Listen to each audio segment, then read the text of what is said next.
할렐루야. 제가 교회에 한 달 만에 출근을 했습니다. 오늘 정말, 제가 이렇게 교회를 한 달을 비운다는 거, 그리고 한 달 만에 제자리에 다시 돌아온다는 거, 정말 감사한 일이고, 참 감개무량한 일이며, 저한테도 이런 일이 오는구나라고 하는 점에서 참 많은 생각을 하게 되는데요. 아무튼 너무 감사하게 오늘 제, 제 사무실, 제 책상에서 오늘 모처럼 이렇게 촬영을 하게 되었습니다. 자, 오늘도 화요 신약 파노라마 2에 참석하신 여러분들을 예수 그리스도 이름으로 환영하며 축복합니다. 자, 이제 이 시간을 우리 기도함으로 시작하겠습니다.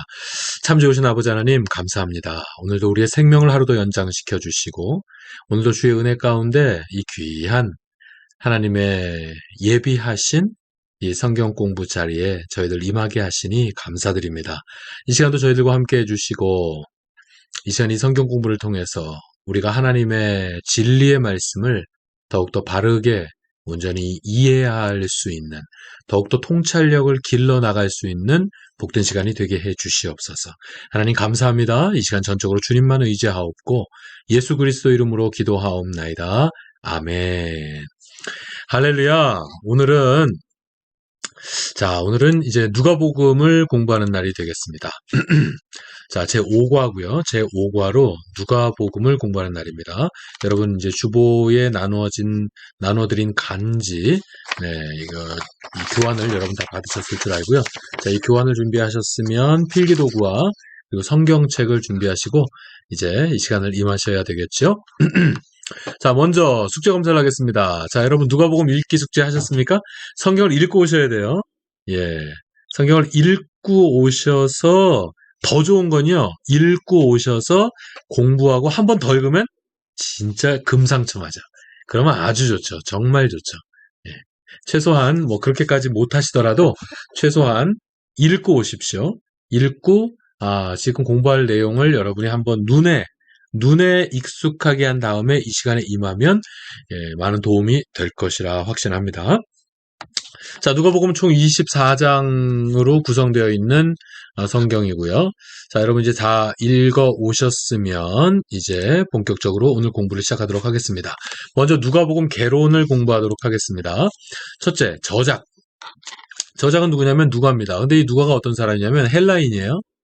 헬라인이며 직업은 의사예요. 그러니까 헬라 의사 누가입니다. 이 6글자에 상당히 많은 내용이 사실은 녹아 있는 건데요. 한번 따라서 하시죠. 헬라 의사 누가. 헬라인 의사 출신의 제자인 누가입니다. 누가. 자, 언제 누가복음을 저술했냐면요. 60년대, 넓게 얘기해서 60년대입니다. 60년대 초, 60년대, AD 60년대 초에 저술됐다라고 보는 것이 좋겠고요. 그리고 이 누가복음의 대상, 저작의 대상, 독자는 누구일까요? 하는 것이 직접적으로 누가복음 서문에 밝히고 있죠. 1장에 보시면 데오빌로 가카라는 말이 나오고 있죠.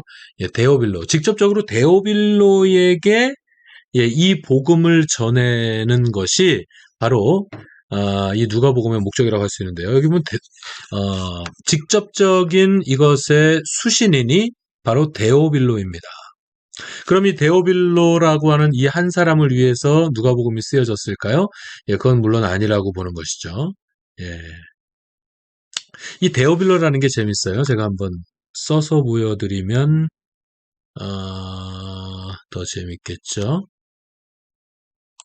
자, 여기 데오빌로라고 기록이 되어 있죠. 이건 헬라어입니다. 데오빌로의 헬라어인데 먼저 이걸 어떻게 쓸 수 있냐면 데오빌로 이렇게 단어가 기록이. 이 데오빌로라고 하는 사람을 실제 헬라어 원문으로 보면 이렇게 기록하고 있습니다. 그래서 여러분 이 데오라고 하는 단어는 기억나시는지 모르겠어요. 하나님을 데오스라 그러죠. 하나님을 데오스, 헬라어로 이렇게 씁니다. 근데 요 하나님의 전치사 부분을 테오하고 그 다음에 그 뒤에 연결되는 것이 필로입니다. 필로. 이 필로스 하면 여러분 이런 단어가 있어요. 헬라어에 필로스라고 얘기합니다. 이건 명사예요. 이건 명사고 동사로는 필레오 하죠. 그래서 필레오 이렇게 하면 동사예요. 사랑한다라는 뜻입니다. 사랑이란 뜻이에요. 그러니까 데오빌로라고 하는 단어는 무슨 뜻이냐면 theophil로입니다. theophilo. 그러니까 무슨 뜻이 되겠어요? 하나님 사랑. 데오빌로가 무슨 뜻이라고요? 데오빌로가 무슨 뜻이라고요? 하나님 사랑이에요. 예. 그러니까 직접적인 마가복음 서문에서 아니 마가복음이란다. 예, 누가복음 서문에서 밝히고 있는 직접적인 이 누가복음의 수신인이 바로 데오빌로인데 이 데오빌로가 theophil로라고 하는 헬라어로서 하나님 사랑, 뭐 하나님을 사랑하는 자, 뭐 이런 의미로 쓰일 수 있는 겁니다. 근데 이것을 받는 사람이 데오빌로다라고 하는 것은 실제로 데오빌로라고 하는 사람에게 이 누가복음을 썼을 수도 있습니다. 그러나 우리가 아주 합리적으로 추론해 볼 수 있는 것은 이 데오빌로는 하나님을 사랑하는 사람들, 하나님을 사랑하는 신자들, 하나님을 사랑하는 하나님의 성도들, 하나님의 자녀들을 총칭해서 그렇게 표현한 것이 아니겠는가라고 우리가 충분히 미루어 짐작할 수가 있는 것이죠. 네. 그리고 이거 우리 성경에 보면 데오빌로 가카에게라고 되죠. 데오빌로 가카라는 말이 나오죠. 요 가카. 시간이 많이 가니까 그냥 간단히 설명드릴게요. 이 가카라고 하는 단어도요. 이게 되게 재밌습니다. 헬라어 원문으로 보면은 이걸 어떻게 쓰냐면 아이고 이건 P가 아니라 R 사운드가 나는 크라티스토스라고 씁니다. 크라티스토스라고 씁니다. 이거 크리스토를 어떻게 쓴다 그랬죠? 이거 자 생략하겠습니다. 크리스토는 되게 사실은 비슷해요. 이렇게 쓰는데 크리스토스랑 사실은 발음이 되게 비슷하죠. 사실은 단어 생긴 게 되게 비슷한 거예요. 여기만 떼면 크리스토스라고 똑같이 발음합니다. 자, 이 가카라고 하는 단어가 가카라는 단어가 크라티스토스예요. 이 크라티스토스라고 하는 이 가카라고 하는 단어는요, 최소한 그 총독 이상 되는 아주 고위 관직자에게 최소한 총독, 빌라도어 같은, 빌라도가 총독이었죠? 빌라도와 같은 그런 최소한 총독 이상의 고위 관직자들에게 이 가카라고 하는 단어를 씁니다. 그러니까 데오빌로 가카라고 하는 그렇게 높은 직위를 가지고 있는 사람에게 직접적으로 썼을 가능성도 있습니다만, 오히려 그거보다도 더 큰 가능성은 이건 모르는 겁니다. nobody knows죠. 이건 아무도 모릅니다. 내가 안다라고 할 수 있는 사람이 있다면 뭐 이렇게 논쟁거리가 되지는 않겠죠. 이건 아무도 모르지만 충분히 추론이 가능한 것이고 진짜로 데오빌로 가카라고 하는 그런 고위 공직자에게 썼을 가능성도 있고요.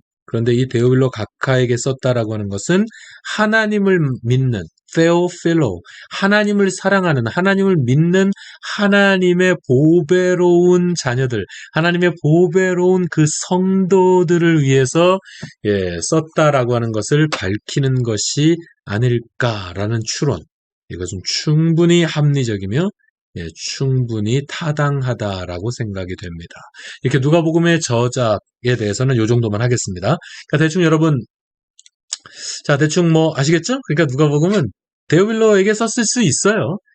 분명히 성경은 그렇게 명시되어 있습니다. 그러나 성경은 문자적으로 풀을 수 있는 것도 있지만 해석학적으로 풀어야 되는 경우들이 또 많이 있습니다. 그래서 그런 여지를 남겨놓은 것이 바로 누가복음이다 라고 생각하시면 되겠습니다. 자, 두 번째는 주제입니다. 주제는 사람의 아들로 오신 예수 그리스도입니다. 뭐 예를 들어서 마태복음 왕으로 오셨다 그러잖아요. 그죠? 그런데 누가복음은 사람의 아들로 오신 예수 그리스도를 주제로 하고 있습니다. 그리고 목적은 데오빌로, 예, 표면적으로 분명히 데오빌로입니다. 예, 데오빌로 각하가 표면적으로 데오빌로 각하에게 복음을 증거하기 위해서 쓰여진 것이 바로 누가복음이고요. 좀 더 해석학적으로 우리가 생각을 해보자면 개화된 이방인들에게 복음을 증거하기 위해서 쓰여진 것이 누가복음이 아니겠나라고 보는 것입니다. 그 이유 제가 설명드렸어요. 자, 마지막으로 한 가지만 더 보시죠. 누가복음의 특징, 예, 누가복음의 특징이 몇 가지 있는데 누가복음만의 특징이라고 할 수 있는 것들이 좀 있는데 그 중에 한 두 가지만 살펴보도록 하죠. 먼저 첫 번째는 뭐냐면 예, 어떤 역사, 의료, 질병에 관한 기술, 그런 설명이 매우 구체적이고요. 다른 복음서에 비해서 매우 구체적이고 그리고 정확하다라고 하는 것입니다. 왜 그럴까요? 예, 누가라고 하는 사람이 의사였기 때문입니다. 누가라고 하는 사람이 의사였기 때문이에요. 그래서 이 사람은 누가복음은 비교적 어떤 그 역사에 대한 기술이 굉장히 구체적이에요. 예, 역사에 대한 기술이 구체적이고 그리고 정확합니다. 어떤 역사적인 조예가 깊다는 거죠. 역사적 어떤 상식, 예, 이런 것들이 굉장히 탁월한 사람이 바로 누가였다라고 하는 것을 보여주는 것이고, 당연히 직업적으로 의사니까 어떤 의료적이고 질병에 관한 설명이 구체적일 수밖에 없겠죠. 이것이 바로 누가복음의 특징입니다. 우리 한 가지 특징만 더 보도록 하겠습니다. 두 번째 특징은 뭐냐면 이런 거죠. 소외된 사람들, 이를테면 이방인이나 죄인들이나 사마리아인들이나 여성들에게 특히 더 높은 관심을 가지고 이 복음서를 기술하였다라고 볼 수 있습니다. 다른 복음서에 비해서 어떤 그 이방인에 대한 죄인, 예, 사마리아인, 그리고 여성들에 대한 그런 좀 더 세심한, 그리고 더 많은 양의 기술이 되어 있는 복음서가 바로 누가복음이다. 이런 말씀입니다. 자, 우리 이 누가복음 우리 한번 다시 한번 봅니다. 저작 헬라 의사 누가 60년대 데오빌로에게 직접적으로 썼습니다. 자, 사람의 아들로 오신 예수 그리스도, 목적은 데오빌로 혹은 개화된 이방인들에게 복음을 전하기 위한 것이고요. 자, 이런 특징을 갖습니다. 그리고 이런 소외된 계층에 대한 관심이 특별히 더 높은 것이 바로 누가복음이다 하는 것이죠. 자, 그럼 이제 이 성경 공부의 메인 파트가 되겠습니다. 이게 바로 메인 파트예요. 누가복음을 요약해 보려는 것입니다. 자, 여러분 한번 읽고 오셨어요? 누가복음을 지금 읽고 오셨어요? 자, 방금 읽었던 그 누가복음을 피세요. 예, 펴놓고 따라오십시오. 예, 그러면 좋은 거예요. 아, 이걸 한번 요약해 보려고 하는 거니까. 여러분, 긴 내용을 한마디로 요약하는 거, 이거 되게 어렵습니다. 그죠? 긴 내용을 한 문장으로 혹은 아주 짧은 표현으로 요약할 수 있다면 그거는 그 전체 내용을 이해하고 있는 사람만이 그게 가능합니다. 그렇죠? 근데 짧게 우리가 요약을 해봄을 통해서 예, 그 장에 걸친 그 전체 내용을 우리가 다시 한번 머리에 정리하는 것입니다. 그리고 성경 전체의 흐름을 한번 다시가 한번 예, 되새기는 그런 기회로서 지금 이런 작업을 하고 있는 거예요. 자, 누가복음을 한번 요약해 보도록 하죠. 자, 누가복음 총 24개 장으로 되어 있었어요. 자, 1장은 여러분 어떻게 요약하실 수 있을까요? 1장은 한마디로 세례 요한의 출생이라고 할 수 있겠죠. 예, 1장은 세례 요한, 예, 누가복음은 세례 요한에서부터 시작하는 겁니다. 그래서 어떤 세례 요한이라고 하는 한 인물에 대한 어떤 수태고지를 받고 거기에 따른 어떤 부모의 그런 행동들, 부모가 누굽니까? 사가랴, 그렇죠? 사가랴가 아버지가 되겠죠? 사가랴, 그리고 그 세례 요한의 어머니라고 할 수 있는 사가랴의 아내 이름은 엘리사벳이었고요. 물론 이제 1장에 그러다 보면 마리아도 등장하고 뭐 그러지 않습니까? 자, 이렇게 하는데 자, 전체적으로 한번 보시죠. 세례 요한의 출생을 앞두고 그 사실을 알고 그리고 벙어리가 되었다가 예, 세례 요한을 말하는 순간에 다시금 입이 풀리고 그리고 또 하나님을 찬양하는 어떤 엘리사벳의 모습 그리고 하나님을 찬양하는 또 마리아의 모습 뭐 이러면서 이 세례 요한의 딱 사역이 시작되어지는 그런 세례 요한의 출생이라고 하면 1장 전체를 요약할 수 있는 표현이 될 것 같습니다. 자, 2장 여러분 어떻게 표현할 수 있을까요? 2장 전체를 우리가 어떻게 요약할 수 있을까요? 이렇게 저 같으면 이렇게 표현하겠어요. 호적 탄생 12살. 이렇게 저는 요약했습니다. 여러분 마태복음 같은 경우에는 탄생을 하잖아요. 수태고지를 받고 탄생하고 동방박사들이 와서 경배하지 않습니까? 그죠? 예. 그리고 경배하고 이렇게 갔다가 다시금 이제 고향으로 리턴하는 그런 식으로 사건이 진행되죠. 그런데 누가복음은 호정령이 먼저 내려요. 저기서 아까 제가 말씀드렸죠. 누가의 특징 중에 하나가 뭐예요? 역사적인 기술을 굉장히 구체적으로 하고 있고 그리고 아주 정확하게 하고 있다라는 말씀 드렸잖아요. 좀 전에 드렸어요. 여기서 이제 호적에 대한 얘기가 나오지 않습니까? 그래서 가이사 아구스도가 호정령을 내렸다라고 하는 거 아니에요? 여기서 가이사가 뭐라고요? 우리 공부했죠? 1과 2과 때 우리 공부했어요. 여기서 성경에 가이사가 누구라고 그랬습니까? 가이사가 시저입니다. 카이사르. 이게 바로 시저예요. 영어로 시저라고 하는 바로 그 시저입니다. 황제죠. 로마의 황제를 우리가 시저라고 하지 않습니까? 그리고 가이사 아구스토가라고 할 때 이 아구스토는 누구죠? 아구스토 누굽니까? 이게 바로 어거스트입니다. 예? 그러니까 시저 어거스트를 얘기하는 거예요. 예? 어거스트 우리가 다르게 표현할 수 있는 이름이 뭡니까? 옥타비아누스죠. 옥타비안. 예. 이 옥타비아누스를 얘기하는 거예요. 옥타비아누스가 로마의 제1대 황제입니다. 바로 그 로마의 제1대 황제를 정확히 표현하고 있잖아요. 이 호정령을 내릴 때 가이사 아구스토가라고 이렇게 누가는 이렇게 아주 정확하게 표현을 하고 있습니다. 그러니까 가이사 아구스토가 호정령을 내렸던 게 언젠지 로마의 역사를 잘 찾아보면 그때를 정확히 알 수 있겠죠? 우리 성경은 이래요. 우리 성경은 하나님의 말씀인 이 성경은 너무나도 정확합니다, 여러분. 아주 정확해요. 한치의 오차도 없이 매우 정확합니다. 그러니까 호정령을 내린 때가 언제인지 우리는 역사적으로 알고 있어요. 그러니까 지금 이 성경이 지금 기록된 이 타이밍을 우리는 알 수 있다고요. 예? 이런 성경을 안 믿어요? 이렇게 역사적으로 이렇게 확실한 이 성경을 안 믿는다는 게 말이 됩니까, 여러분? 성경을 믿지 않는 사람들은 우리보다 더 믿음이 큰 사람들입니다. 하나님을 믿지 않는 사람들은 우리보다 더 믿음이 큰 사람들이에요. 하나님을 믿는 게 더 쉽습니다. 하나님이 살아계신다. 얼마나 단순 명료합니까? 근데 이 하나님이 살아계시지 않는다라고 하기 위해선 얼마나 큰 믿음이 필요한지 아십니까? 어떻게 프로브 하겠어요? 하나님이 달에 가보세요. 하나님 계신지 안 계신지. 저기 목성에 한번 가보세요. 하나님 계신지 안 계신지. 거기도 안 계세요? 그럼 저기 명왕성에 한번 가보세요. 하나님 계신지 안 계신지. 여러분, 하나님이 안 계시다라고 하는 것을 증명하는 것은 진짜 어려운 일이고 불가능한 일이죠. 아예 이 세상이 아무리 발달해도 그건 불가능한 일이죠. 어떻게 세상 끝까지 가겠어요? 우주 끝까지 누가 갈 수 있겠어요? 그렇지 않습니까?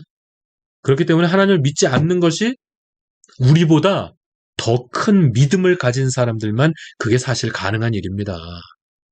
제 말이 틀리지 않아요. 하나님을 믿는 것 같이 쉬운 일이 어디 있습니까, 여러분? 하나님을 믿는 것 같이 단순한 일이 세상에 어디 있어요? 이런 하나님을 안 믿는다고요?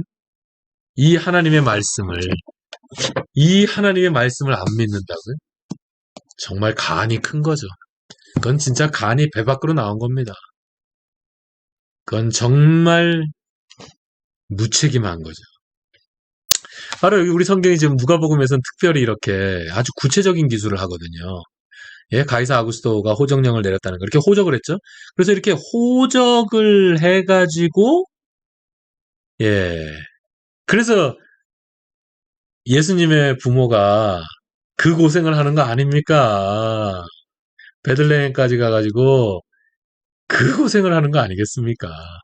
그래서 예수님께서 탄생하셨죠. 그리고 탄생하신 이후에 12살 때, 그러니까 예수님의 유년기의 스토리가 나오는 장면은 바로 여기밖에 없죠. 그쵸? 이게 누가복음의 특징이기도 한 거예요. 그래서 마태복음은 그러니까 탄생, 경배, 리턴 제가 이렇게 했던 걸로 기억해요. 이렇게 요약했던 걸로. 근데 누가복음 2장은 호적 탄생 12살로 갑니다. 예, 진행이 많이 다르죠. 진행이 상당히 다르죠. 예, 호적 탄생 12살. 예, 여기서 뭐 조금 더 재밌게 생각한다면, 여긴 동방박사가 아닙니다. 동방박사가 와서 예수님께 경배하는 게 아니죠. 여기서는 목자들이 와서 경배하죠. 그죠? 예, 이 장면이 달라요. 경배 대상이 다른 겁니다. 예, 이 장면, 이것도 좀 설명하면 재밌는데, 시간이 너무 많이 가요. 제 클래스가 너무 좀 긴 것 같아요. 그래서 여러분들에게 제가 오늘 좀 빨리 진행하겠습니다. 조금 긴 것 같아서 빨리 진행할게요. 자, 나중에 너무 빨랐다라고 하면 빨랐다고 말씀해 주세요. 그럼 다시 조금 정정하도록 하겠습니다. 오늘 좀 빨리 진행하겠습니다. 자, 이렇게 진행하면 2장이 요약되겠고, 자, 여러분 3장은 그럼 어떻게 요약하면 될까요? 세례 요한과 족보라고 하면 될 것 같은데요. 이제 세례 요한이 막 이제 열심히 사역을 합니다. 그죠? 예, 세례 요한에 대해서 그리고 예수님의 족보에 대해서 나오죠. 근데 여기 족보는 특이합니다. 어떤 족보죠? 어, 마태복음 족보는 어땠어요? 마태복음은 누가 낳고 이렇게 누가 누구를 낳고 누가 누구를 낳고 누가 누구를 낳고 이삭이 야곱을 낳고 이런 식으로 해서 쭉쭉쭉쭉 이래서 이걸 하향식 족보라고 합니다. 근데 누가복음 족보는 아주 다르죠.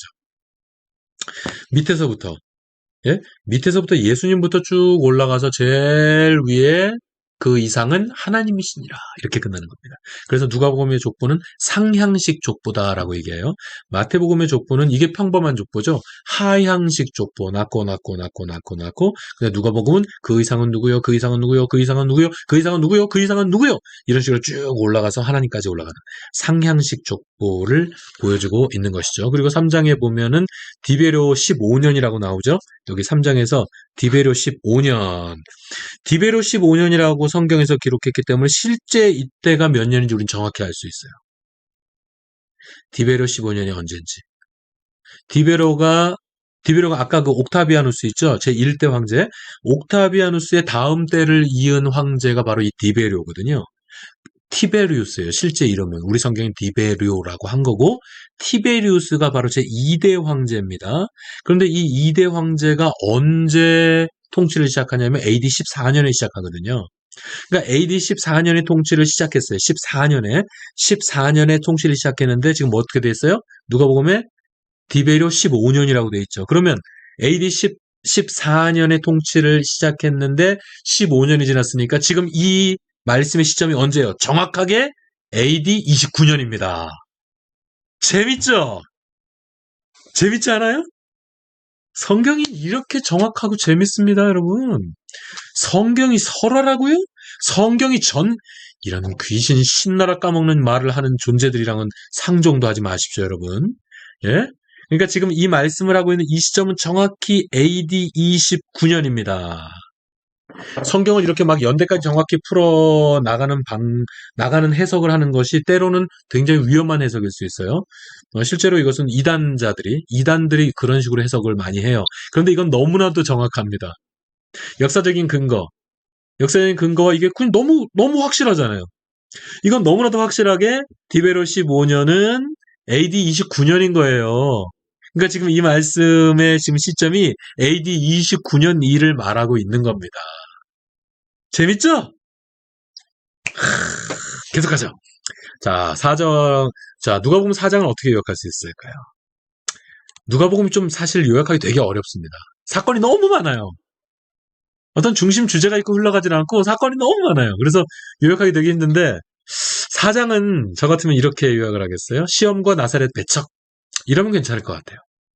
예수님께서 왜 마태복음 4장에도 예수님 시험 받는 장면이 마태복음도 4장에 나오지 않습니까? 세 가지 시험 봤죠? 예, 40일 동안 줄이신지라. 그래서 바로 그 예수님의 광야에서 시험을 말씀하는 거고요. 그리고 이 시험이 끝난 다음에 나사렛에 갔는데 나사렛이 바로 예수님 홈타운 아닙니까? 선지자들은 이런 홈타운에서 좀 배척을 받는다는 거죠. 그런데 여기서 좀 심각하게 예수님께서 배척을 받는 장면이 나오죠.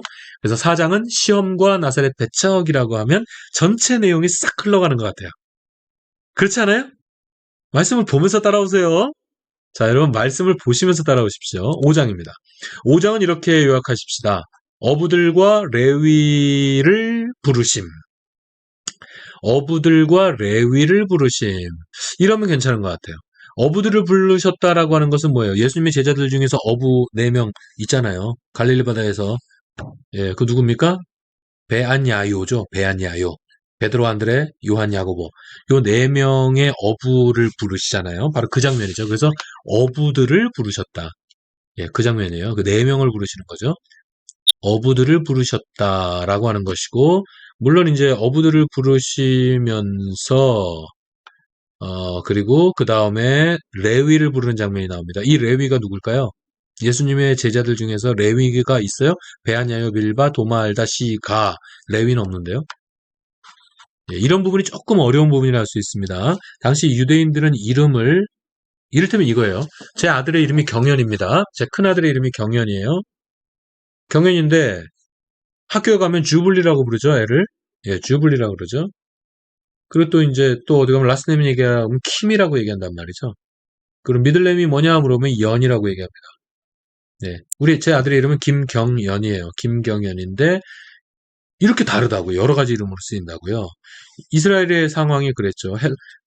이런 예, 헬라 네임이 있었고 그 다음에 헬라어로 부르는 네임이 있었고 그 다음에 이렇게 예, 히브리 네임이 있고 그리고 보증인 네임 이런 식으로 되어 있습니다. 그래서 보통 이렇게 이름을 쓰기 때문에 예를 들면 우리 경연이가 주블리 연 킴입니다. 풀 네임이 그래요. 주블리 연 킴이거든요. 예, 그러니까 킴이라고도 부르고 주블리라고 부를 수도 있고 경연아라고도 부릅니다. 예, 저희 어르신들이 만약에 부른다면 연아 그렇게 부르신단 말이에요. 그죠? 예, 바로 그런 거죠. 예, 이 레위, 예, 레위라고 여기서 부르고 있는데 이 레위는 누구냐면 마태입니다. 마태를 부르시는 장면, 그러니까 마태복음에도 나오고 마가복음에도 나오고 누가복음에도 부르는데 이 분명히 마태를 부르는 장면이에요. 그 주변 상황을 보면 알 수 있죠. 마태를 부르고 나서 어떤 일이 있었죠? 내가 의인을 부르는 것이 아니라 죄인을 부르러 왔도다라고 하면서 새 포도주 새 부대에 담아야 된다라고 하는 이 흐름이 마태를 부르는 장면에서 이어지는 흐름이 이런 흐름이거든요. 똑같아요. 그러니까 이것은 확실히 같은 사건입니다. 그러니까 여기는 이 레위는 마태의 다른 이름이죠. 뭐 예를 들면 뭐 레위 마태 실제 이름이 이랬을 겁니다. 예. 주블리 연 킴 하듯이 레위 그 다음에 뭐 보증인 네임이 들어갈 거예요. 레위 머시기 마태 이랬을 거예요. 근데 마태복음은 이 마태라는 이름으로 썼는데 이렇게 누가복음은 지금 레위 요 이름을 쓴 것이죠. 그렇게 볼 수 있겠죠. 자, 이 레위는 그러니까 마태입니다. 전후 맥락을 다 봤을 때 마태를 부른 사건과 똑같아요. 어떤 그 정황이 흐름의 정황이 똑같습니다. 그래서 이 레위는 분명히 마태일 것이다 라고 보는 것이 옳습니다. 자, 그 다음에 6장은 어떻게 요약하면 될까요? 안식일 논쟁과 열두 제자입니다. 안식일 논쟁을 또 하죠. 안식일. 그 다음에 열두 제자를 부르시고 또 이렇게 어떤 교훈, 예, 산상설교와 같은 그런 말씀을 증거하시고요. 자, 7장은 이렇게 요약하면 될 것 같아요. 백나대장향, 백나대장향 이렇게 요약하면 될 것 같아요. 백부장의 종을 고치지 않습니까? 그 다음에 나인성 과부, 그 다음에 대는 뭘까요? 예, 그 세례 요한의 제자들에게 대답하시죠. 예, 오실 그이가 당신이니까 다른 일을 기다려야 하니까에 대해서 예수님께서 대답하시지 않습니까? 예수님의 대답. 그리고 장은 뭘까요? 장터의 비유. 장터에서 노는 아이들에 대한 비유가 있죠? 비유의 말씀이 있어요. 그 다음에 향은 뭘까요? 향유옥합. 자, 백부장, 나인성 과부, 그리고 대답이죠? 예수님의 대답. 세례 요한의 제자들에게 예수님이 대답하시는 거. 예, 그 다음에 장은 뭐예요? 장터 아이들의 비유. 그 다음에 향유옥합을 깨는 거죠. 그 다음에 8장은 어떻게 요약하면 될까요? 8장은 이렇게 요약하면 되겠어요. 시폭거야혈. 예, 시폭거야혈. 그러니까 이게 마태복음의 흐름과 지금 되게 비슷하게 같이 흘러가고 있는 거예요. 그러니까 이건 씨 뿌리는 자의 비유인데, 씨 뿌리는 자의 비유가 여기 있는데, 마태복음 8장을 어떻게 요약했습니까? 문백시폭가였잖아. 그죠? 문백시폭, 폭풍우를 잔잔케 하시는 사건 있잖아요. 마태복음 8장이요. 문백시폭가였죠? 근데 이건 거네요. 가가 아니라. 마태복음 가다라 귀신이라고 했지만, 마가복음이나 누가복음은 거라사. 가다라나 거라사나 똑같은 거라 그랬죠? 그렇죠? 예, 똑같은 말입니다. 뭐 가다라라고 하는 그 지역 안에 있는 거라사. 예를 들면 우리가 지금 여기 지금 나일스지만 어디 사세요 하면은 시카고에 삽니다 라고 얘기하듯이 똑같은 거예요. 그러니까 보세요. 문백시폭가, 그죠? 그리고 마태복음 9장을 어떻게 제가 요약했었죠? 중야혈투기였잖아요. 중야혈투기 똑같죠? 문백시폭가, 중야혈투기, 그죠? 그럼 똑같잖아요. 마태복음하고. 마태복음하고 똑같이 흘러가죠? 그러니까 이건 씨 뿌리는 자의 비유를 말씀하시고 폭풍을 잔잔케 하시고, 그리고 거라사 광인, 그 다음에 야이로의 딸을 고치러 가는 중에 혈루병 여인이 옷깃만 만져도 낫겠다라는 믿음을 가지고 예수님이 옷깃을 탁 스쳤을 때, 예, 병의 근원부터 나음을 영었던 그 역사를 말씀하는 것입니다. 그러면 자, 9장. 9장은 어떻게 요약할 수 있을까요? 9장은 이렇게 했으면 좋겠어요. 따라서 하시죠. 9배 1변 2죽. 말이 좀 이상하지만, 예, 말이 좀 이상하지만, 그냥 이렇게 요약을 하면 되겠어요. 5배 1변 2죽. 보시죠. 5는 뭐겠어요? 오병이요. 오병이요. 오병이요. 마태복음 몇 장에 나왔어요? 14장. 14,696이에요. 오병이어는 14,696이거든요. 마태복음 14장 6. 14,696. 그래서 6은 뭐겠어요? 마가복음 6장에 나오고 누가복음에서 14,6,9. 누가복음 9장에 나옵니다. 그리고 그럼 요한복음 언제 나오겠어요? 14,6,9,6. 요한복음도 6장에 나옵니다. 예, 이건 보세요. 이제 다음 주에 우리 요한복음 볼 텐데, 예, 요한복음은 6장이 오병이어장입니다. 자, 이거 오병이어예요. 오병이어. 오병이어. 그 다음에 배는 뭘까요? 베드로의 신앙 고백. 이번 주일날, 예, 이번 주일날 여러분은 마태복음 16장에 있는 베드로의 신앙 고백 그 말씀을 읽으면서 베드로의 실수에 대해서 주일 예배 때, 예, 우리 박 목사님을 통해서 이런 말씀 받으셨잖아요. 예, 말씀 은혜롭게 다 받으셨죠? 그거잖아요. 베드로의 신앙 고백이 마태복음 16장에 나오는데 누가복음에는 이렇게 9장에 나오는 겁니다. 이게 마가복음은 몇 장에 나왔는지 기억하세요? 8장에 나왔죠? 8장에 나왔을걸요? 예, 예, 이렇게, 이게 베드로 신앙 고백을 얘기하는 거예요. 베드로 신앙 고백. 물론, 풀 버전으로 나오지는 않습니다만, 마태복음이 풀 버전이죠. 주는 그리스도시요 살아계신 하나님의 아들이니이다. 이게 풀 버전입니다. 이 베드로 신앙 고백이 나오고, 여러분 이제쯤이면 좀 기억이 나시죠? 항상 베드로 신앙 고백이 나온 다음에 뭐가 나온다고요? 베드로가 칭찬도 받지만 엄청나게 야단 맞죠? 그 다음에 예수님께서 제1차 순환 예고가 나옵니다. 난 이렇게 죽을 거야. 그러나 다시 부활할 거다. 제1차 순환 예고가 항상 베드로의 신앙 고백 다음에 나옵니다. 공관복음 공의. 이 흐름이 똑같아요. 자, 이렇게 베드로가 고백하고 제1차 순환 고백. 그 다음에 마태복음 같으면 변화산이 17장에 나오잖아요. 근데 이거는 그냥 진행이 빠른 거죠. 누가복음 이 장면이 지금 진행이 굉장히 빨라요. 그래서 바로 9장에 베드로 신앙 고백도 하고 변화산까지 나오는 겁니다. 변화산 사건. 그리고 항상 똑같다 그랬죠? 변화산 다음에 패키지로 나오는 게 뭐예요? 물론 그 병든 아이 고쳐주는 것도 있죠. 그것도 있지만 그 다음에 뭐예요? 예, 2차, 제2차 순환 예고. 예수님께서 2차로 제2차로 순환을 예고하십니다. 그러고 나서 이죽은 뭘까요? 죽은 자를 장래하게 하고 너는 나를 쫓으라. 예, 이렇게 예수님께서 말씀하시는 장면입니다. 자, 이 정도면 뭐 9장 전체가 그냥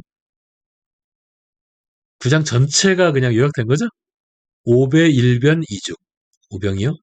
베드로 고백, 베드로 신앙 고백, 제1차 순환 예고, 변화산 제2차 순환예고 죽은 자들로 죽은 자들을 장사하게 하고 너는 나를 쫓으라. 자, 그럼 10장은 어떻게 요약할 수 있을까요? 10장은 70인, 70문도라고도 표현하죠. 우리가 70문도. 70문도를 이제 파송했다가 다시 돌아와서 보고대회까지, 예? 선교 보고대회, 전도 보고대회까지 하는 거죠. 그죠? 70인. 예, 누가 본 10장에는 70인들 나오고 70인과 사마입니다. 사는, 예, 선한 사마리아인. 이런 게 바로 누가복음의 특징인 거예요. 그렇잖아요. 어떤 소외된 사람들의 관심이 굉장히 높다. 예, 선한 사마리아인 비유에 대한 비유가 나오고, 그 다음에 이 말은 뭘까요? 사마리아의 마가 아니고요. 사는 사마리아인, 선한 사마리아인, 마는 마리아와 마르다. 마리아 마르다 사건 있잖아요. 맨날 바빴던 마르다. 아무리 바빠도 우리 주님의 말씀 앞에 있었던 마리아. 기억하시죠? 자, 그럼 11장은 어떻게 요약할 수 있을까요? 11장은 이렇게 요약하시죠. 기도에 대해서. 예수님이 가르치십니다. 기도에 대해서 가르쳐 주세요. 그리고 복에 대해서, 화에 대해서. 화 있을진저. 그리고 이게 복. 이게 그 마태복음의 팔복과 같은 그런 메시지죠. 기도에 대해서, 복에 대해서, 화에 대해서 우리 예수님 말씀하십니다. 12장은 어떻게 요약할 수 있을까요? 부자 염려라고 요약을 하는 게 좋겠다고 생각합니다. 부자 염려. 예, 12장은 부자 염려. 부자들은 행복할 것 같지만 오히려 부자들이 염려가 많은 거예요. 이거 어떻게 하면 좋지? 이거 어떡하지? 이거 어떡하지?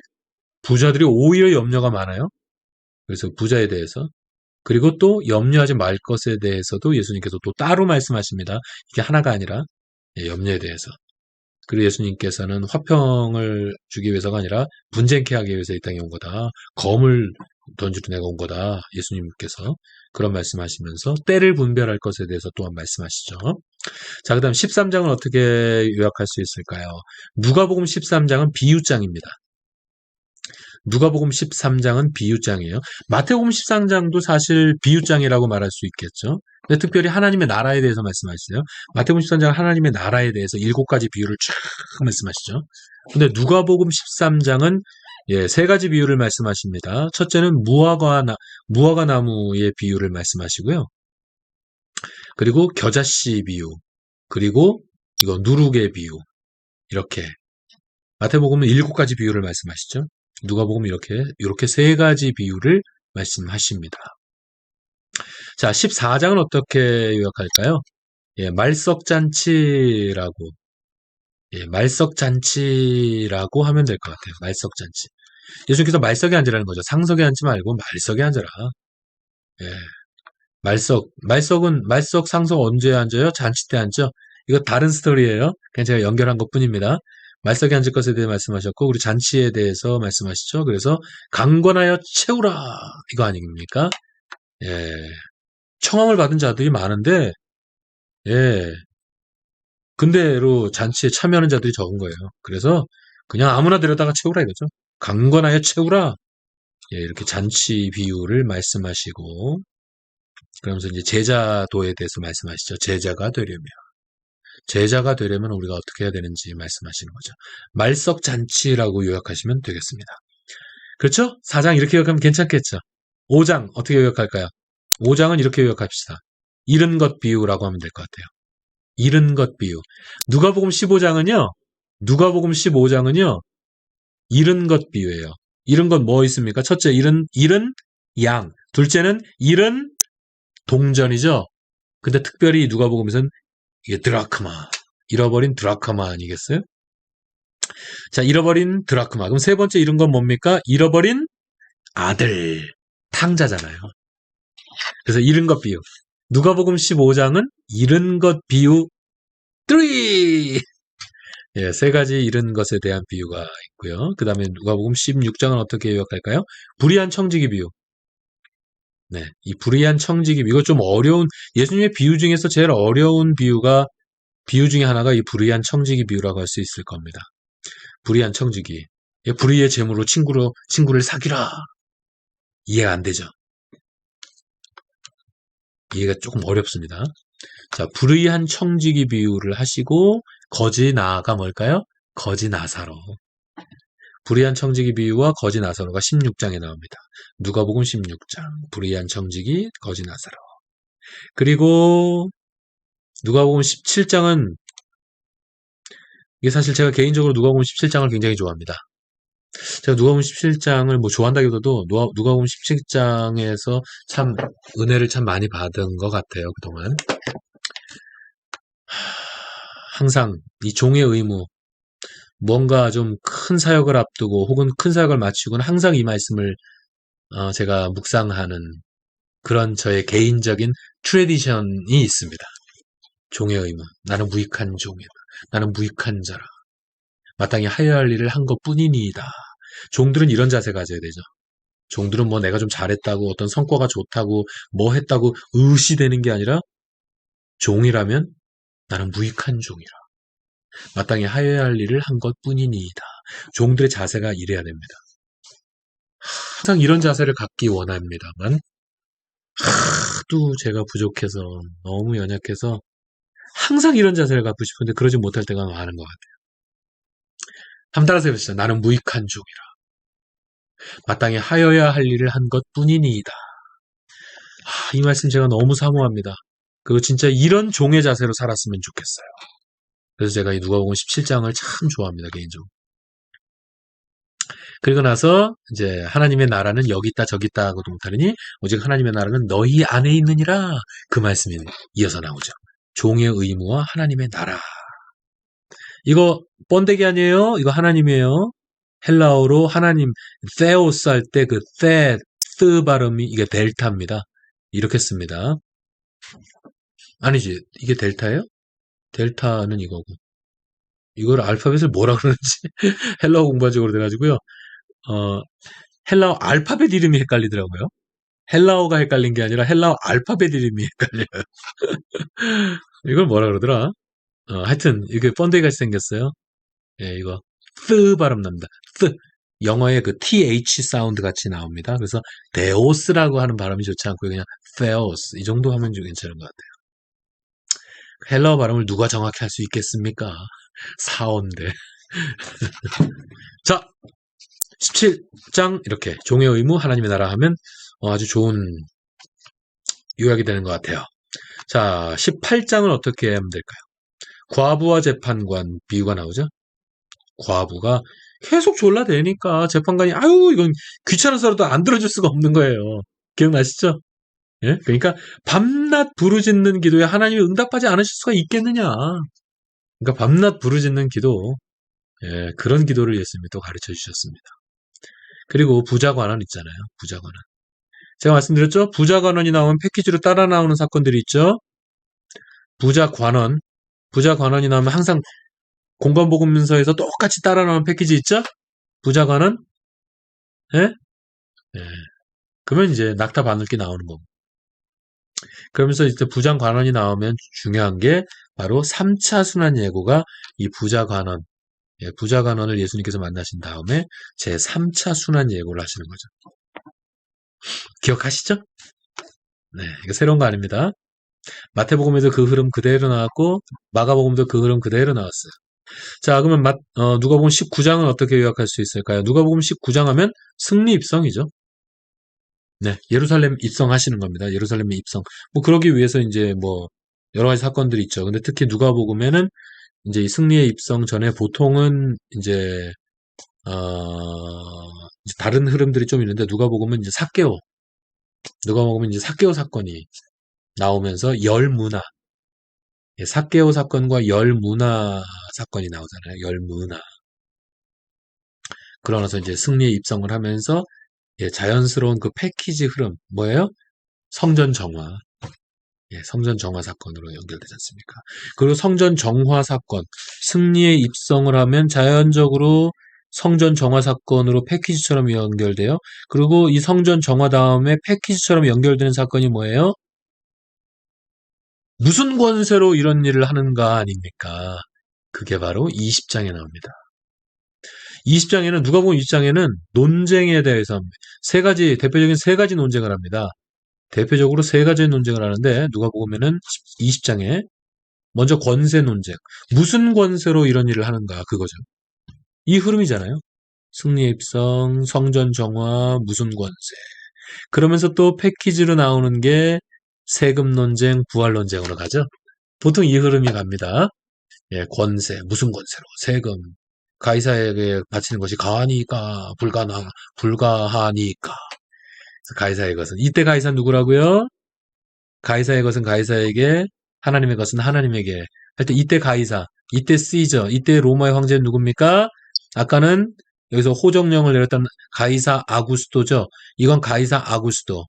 예? 시저 옥타비아누스 어거스트죠. 이때 가이사는 그럼 이때 가이사는 다른 가이사예요. 그 다음에 2대 황제였던 티베리우스입니다. 이때 가이사의 것은 가이사에게는 티베리우스의 것은 티베리우스에게라고 예, 정확하게 또한 구체적으로 말씀드릴 수 있는 겁니다. 재밌죠? 난 이런 거 너무 재밌어요. 예, 세금 논쟁, 그 다음에 부활 논쟁인 거죠. 부활 논쟁. 항상 요 흐름. 그렇죠? 자, 그럼 21장에는 어떤 말씀 내용이 들어 나오죠? 종말 설교입니다. 종말 설교를 하고 한마디로 요약할 수 있겠고요. 종말 설교 하시기 전에 이제 과부의 연보에 대해서 칭찬하는 장면이 나오는 거죠. 과부의 연보에 대해서 칭찬하는 장면이 나오면서 종말 설교, 예, 종말 설교를 하십니다. 그 다음에 22장은 어떻게 요약할까요? 최후 만찬이죠. 22장은 최후 만찬이죠. 최후 만찬. 이 최후 만찬 전에 유다가 배반하는 것이 나오고, 그 다음에 최후 만찬을 하고, 그 다음에 이제 패키지죠. 패키지 사건들로 연결되는 거죠. 최후의 만찬이 끝나고, 베드로가 부인할 것을 예고하시고, 겟세마네 동산에 오르셨다가, 잡히시고, 나니까 진짜로 베드로가 3번 부인하고, 공회로 끌려가는 것. 네, 이렇게. 패키지처럼 쭉 연결되는 스토리겠죠. 그 다음에 누가복음 23장은 어떻게 요약할까요? 십자가죠. 십자가. 십자가 지시기 전에 신문당하시죠? 제일 먼저 빌라도에게 가시죠. 그 다음에 헤롯에게 갔다가 그 다음에 다시 빌라도에게 옵니다. 이 과정에서 이 사람들이 원래 왼수들이었어요. 원래. 빌라도는 요 로마의 내가 총독인데, 예? 내가 이런 사람인데, 근데 헤롯에 대해서 제가 중간사 공부할 때 헤롯에 대해서 제가 아마 설명을 많이 드렸을걸요? 헤롯은 엄청난 정치적인, 그리고 경제적인, 돈이죠, 돈. 엄청난 이 능력을 가지고, 예, 이 로마 황제들과 직접적인 커넥션이 있는 사람들이거든요. 직접적인 프렌십이 있는 사람이거든요. 그러니까 이제, 예, 하늘 아래 2개의 태양이 있을 수 있느냐 같은 그런 분위기인 거죠. 그런 분위기로, 예, 이 헤롯 왕이나 헤롯 분봉왕 이 헤롯 왕이나 이 빌라도 같은 총독 사이가 항상 안 좋은 거죠. 그래서 원래 항상 왼수들이었는데 예수님을 십자가에 달리게 하기 위해서는 이 철천지 왼수들이 친구가 되었다는 거 아니겠어요? 그러니까 죄를 짓는데 친구가 되더라고요. 나쁜 짓을 하는 데는 나중에 친구가 돼버리더라고요. 참. 이럴 때 천천지 왼수가 돼가지고 서로 반대하고 막 그래야 되는 거 아니에요? 근데 같이 죄 지을 때 친구가 됩니다, 여러분. 군중심리에 휩쓸립니다. 자, 십자가죠. 신문 받으시고 십자가를 지시고. 근데 여기 누가복음에 나오는 게 누가복음의 특징이 바로 이런 거라 그랬죠. 특별히 어떤 죄인이나 소외계층에 많은 관심을, 예? 뭐 죄인들이나 여자나 뭐 이렇게. 예수님께서 이제 십자가에 달리셨는데 그 십자가상에서 한편 강도가 예수님 당신의 나라에 들어가실 때 나를 기억하여 달라고 예수님 앞에 딱 오히려 예수님을 뭐라고 이렇게 헐뜯던 그 인물을 동일한 범죄를 가지고 너 네가 하지 않느냐 이 사람이 한 것이 잘못된 것이 뭐가 있느냐 오히려 그 반대편 강도를 꾸짖고 예수님 당신의 나라에 들어갈 때 나를 기억하여 달라고 그랬더니 예수님께서 예? 내가 오늘 밤 나와 함께 낙원에 있으라. 바로 이 낙원이 파라다이스입니다. 내가 오늘 밤 나와 함께 낙원에 있으리라. 한편 강도가 구원받는 이런 아주 극적인 사건이 바로 이 누가복음에 기록되죠. 이게 누가복음의 특징입니다. 그리고 나서 예수님이 장사되는 것. 그러니까 누가복음, 그러니까 이런 사건들은 다 예수님께서 십자가를 지실 때 패키지처럼 따라 나오는 사건 아니겠어요? 그러니까 누가복음 23장은 십자가. 그럼 마지막 누가복음 24장은 어떻게 요약할 수 있을까요? 부활과 성령 약속이라고 요약했으면 좋겠습니다. 부활과 성령 약속. 그러니까 마태복음 같으면 부활과 대사명이죠. 지상명령 있잖아요. The Great Commission. 예? 모든 족속 세례를 삼아 아버지와 아들과 성령 이름으로 세례를 주고 그 말씀이 이제 어떤 예수님의 승천전, 부활하시고 승천전에 하셨던 The Great Commission의 full version이라면 이제 마가복음은 이제 그냥 선교 명령으로서 그것과는 이제 조금 다른 강조. 그리고 이제 이 누가복음은 그 대사명, The Great Commission을 살짝 터치하고 성령을 약속하시면서 누가복음이 끝납니다. 이것도 누가복음의 특징이라고 할 수 있을 것 같아요. 그죠? 이런 분위기로 끝내는 건 누가복음의 특별한 분위기입니다. 부활과 성령 약속, 성령을 주겠다는 거죠. 간단하게 지상명령을 터치하시고 나서 성령을 약속하시면서 끝납니다. 어떤 말씀이셨죠? 그냥 어떤 말씀이셨는지는 우리가 한번 성경을 직접 찾아보시죠. 누가복음 24장 49절입니다. 누가복음 24장 49절 말씀을 보시죠. 이게 바로 누가복음은 부활하신 다음에 The Great Commission, 지상명령은 가볍게 터치하시고 이 성령을 약속하시면서 끝내시는데요. 49절 말씀을 같이 한번 읽어볼까요? 49절 다 같이 시작. 볼지어다 내가 내 아버지의 약속하신 것을 너희에게 보내리니. 이게 뭐예요? 성령이죠. 이게 바로 보혜사 성령입니다. 계속 너희는 위로부터 능력을 입히올 때까지 이 성에 유하라 하시니라. 이렇게 끝나는 게 누가복음입니다. 자, 이제 누가복음 전체를 한번 요약해 봤어요. 우리 다시 한번 한눈으로 보시죠. 누가복음 1장 세례 요한의 출생. 그렇죠. 세례 요한의 아버지 사가랴, 엘리사벳 엄마. 그 사건들이 싹 스쳐 지나가세요. 누가복음 2장 호적 탄생 12살. 12살 스토리. 누가복음의 특징이죠. 3장 세례 요한과 족보. 상향식, 하향식. 뭐라고요? 상향식 족보라고 그랬잖아요. 상향식 족보. 자, 누가복음 4장은 시험과 나사렛 배처. 누가복음 5장은 어부들과 레위를 부르심. 이 레위가 누구라고요? 마태. 마태와 동일 인물로 보는 것이 옳습니다. 그 전후 사건이 똑같아요. 그 다음에 6장은 안식일 논쟁과 12제자. 그 다음 누가복음 7장은 뭐라고요? 백나대장향. 백부장, 나인성 대답하는 거죠. 예수님께서 제자들에게 예수님 제자들 말고 누구의 제자들? 세례 요한의 제자들에게 대답하시는 거. 그 다음에 장이 뭡니까? 장터에서 노는 아이들의 비유. 향은 향유옥합이 되고. 자, 백나대장향. 누가복음 7장은 백나대장향. 그 다음 누가복음 8장은 시폭 거야혈. 이건 마태복음 흐름과 똑같은 거예요. 물론 이제 씨 뿌린 자의 비유가 일찍 나온 거지만. 자, 씨 뿌린 자의 비유를 말씀하시고 폭 거야혈. 이 거가 마태복음에는 가다라 귀신이죠. 거라사가 가다라죠. 야혈. 9장은 오배 일변 이죽. 예? 오병이요. 베드로 신앙 고백 다음엔 당연히 1차 순환 예고. 변화산 다음엔 당연히 2차 순환 예고. 그 다음에 죽은 자들로.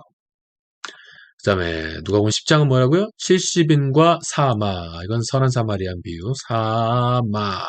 이 마는 사마리아의 마가 아니라 마리아와 마르다. 자, 누가복음 11장 기도 복화. 그렇죠? 복 있다는 거예요.